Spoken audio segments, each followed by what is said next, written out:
अरे माँ जी, आप देवर जी की टिफिन नहीं दी क्या? अब मुझे क्या पता कि तुम मेरे भरोसे छोड़कर गई हो। यहीं देवर जी के बैग के बाजू में तो रख के गई थी और आपसे बोला भी था कि उनके बैग में रख दीजिएगा। गैस चालू करके आई थी तो चली गई।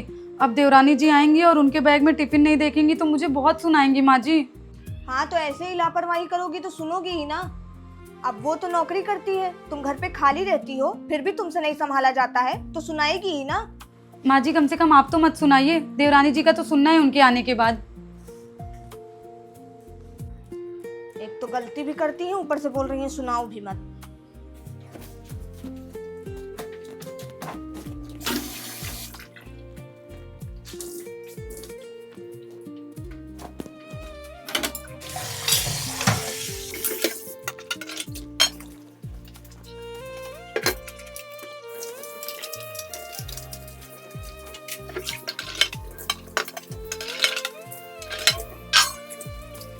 माँ जी खाना निकाल के लेके आ रही हूँ।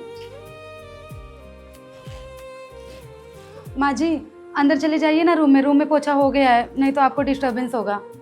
ठीक है, फटाफट मार लो और इसी में मत फंसी रहना, और भी ढेर सारा काम है। पोछा मार के फटाफट फिर बर्तन धुल लूंगी।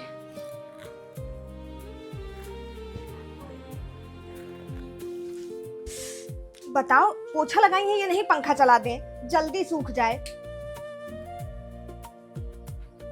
बहू, फोन आ रहा है तुम्हारे मोबाइल पर। हाँ माँ जी आई।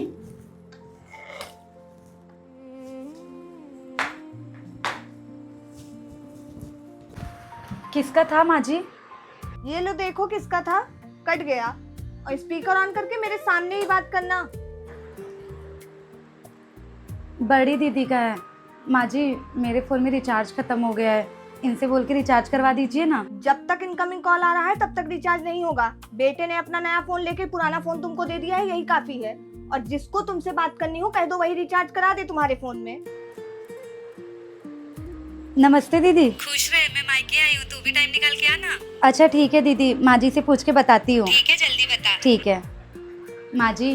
तुम्हारे पूछने से पहले ही बता दे रही हूँ कि टाइम नहीं है जाने का। माँ जी वैसे तो आप हमेशा मुझे ये बोलती रहती हैं कि मैं घर का कोई भी काम नहीं करती हूँ, और जब मेरे मायके जाने की बारी आती है तो आप ये बोल के रोक लेती हैं कि घर में बहुत काम है, कौन करेगा। ज्यादा जवाब सवाल मत करो, जाके अपना काम करो।